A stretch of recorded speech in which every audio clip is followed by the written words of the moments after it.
मैं नरेश कुमार जांगड़ा हंस वास्तु शक्ति विद्यालय की पाठशाला में आपका हार्दिक स्वागत है और आशा करता हूँ आप मेरे वीडियो से संतुष्ट होते होंगे। कमेंट आ रहे हैं कि सर केतु पे कुछ और भी बहुत कुछ बाकी है आपके पास, तो चलो मैंने सोचा कि आज एक वीडियो में केतु पे और बना देता हूँ क्योंकि बहुत सारे चैप्टर छूट गए थे।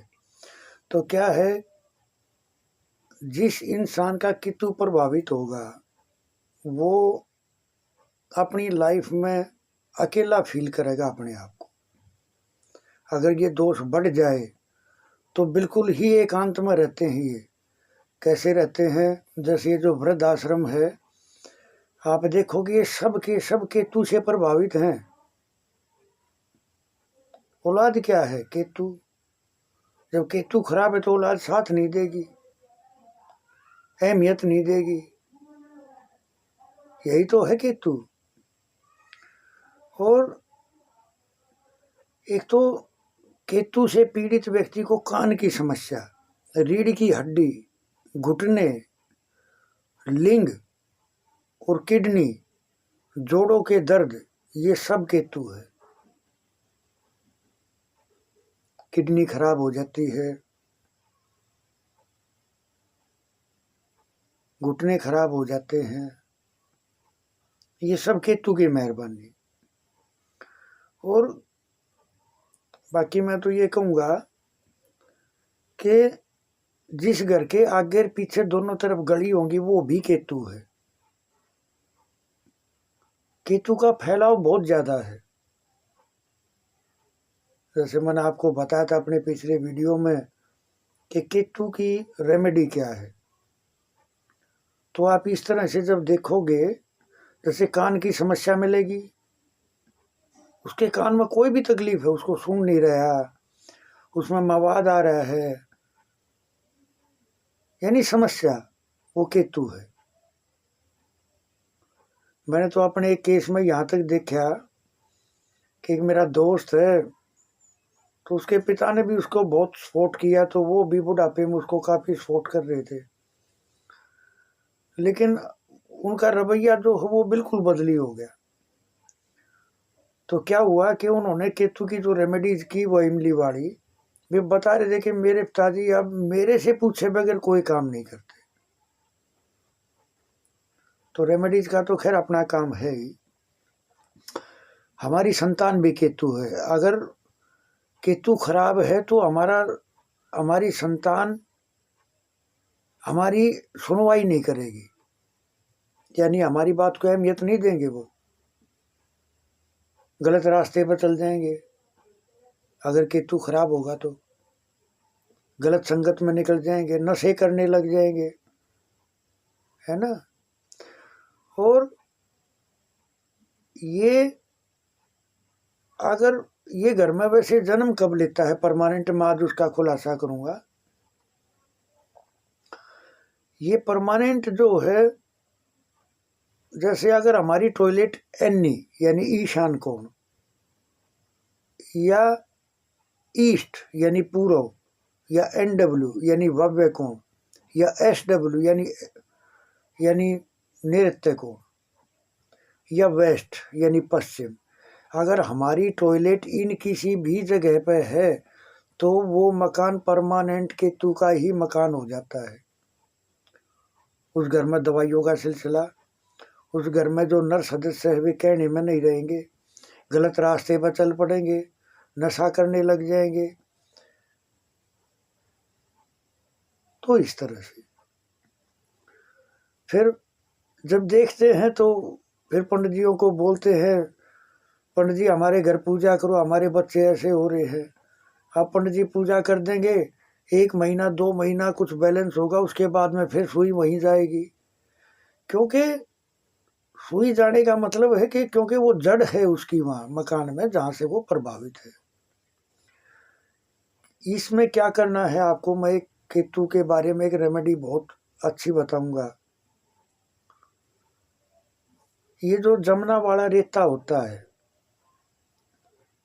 एक रक्षा यथाशक्ति लेकर जिस धार्मिक स्थान पर, धर्म की जगह पर जहाँ काम चल रहा हो, वहाँ प्लस्तर का काम जब चल रहा तो उसमें आप उसको दे दो।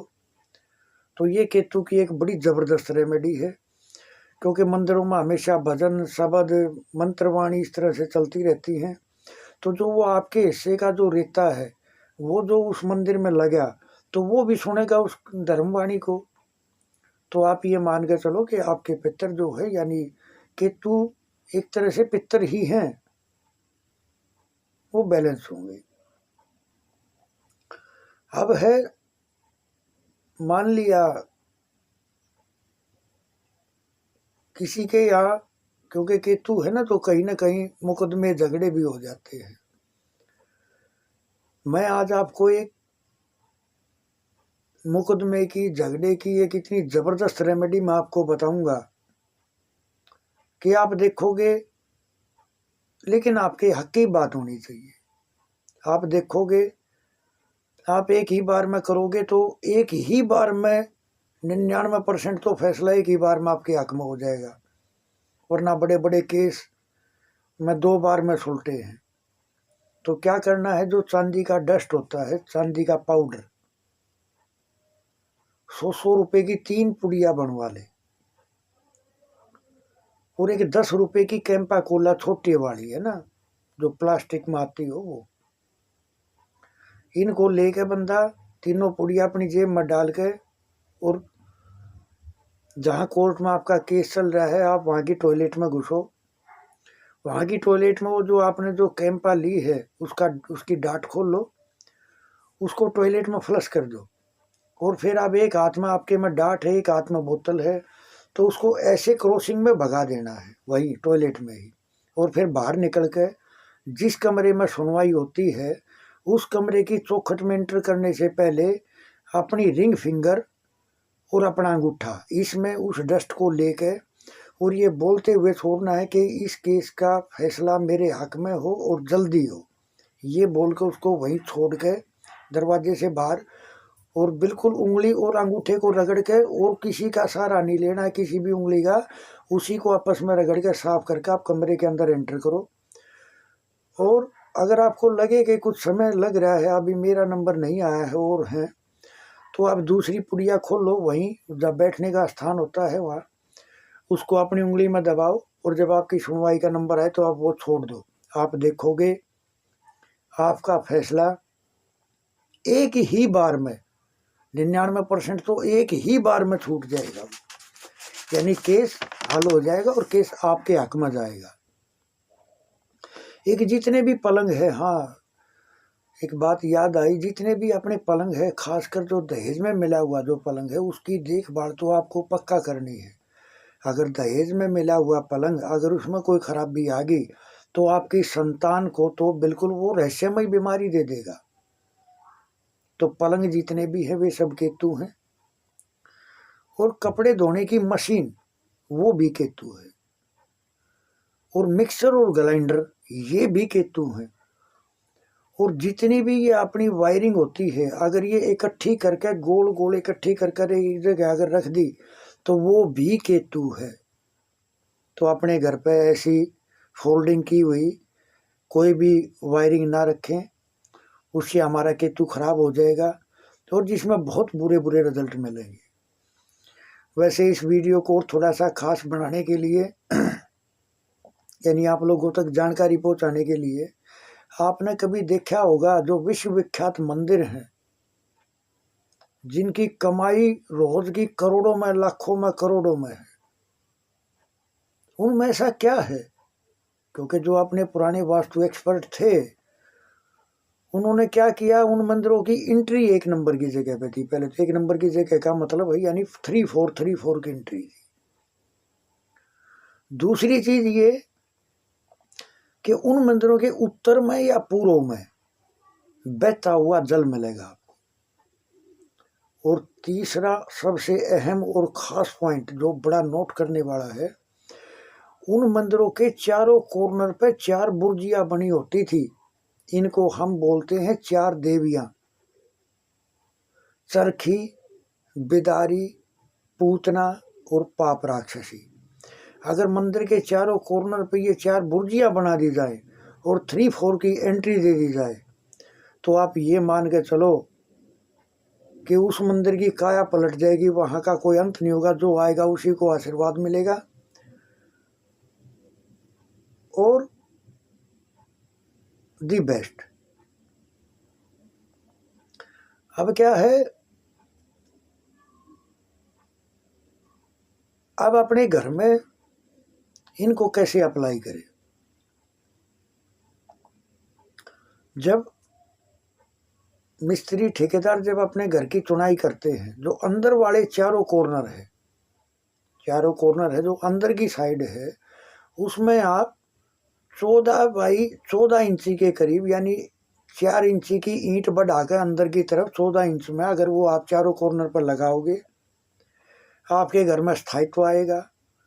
आप यानी एक तरह से इस तरह से सुरक्षित हो जाओगे आप कि उस घर में अन्न, धन, सुरक्षा, किसी भी चीज़ की कमी नहीं रहेगी, हेल्थ सब एक नंबर का रहेगा। तो आज के लिए ये रेमेडी जो मैंने बताई, आप इसको अप्लाई करो। ये अपने शास्त्रों में अपने ऋषि मुनियों ने दे रखी हैं ये चीज़ें, सिर्फ खोज के लाने वाली बात है बस। मैं भी ये बहुत इस्तेमाल करता हूँ।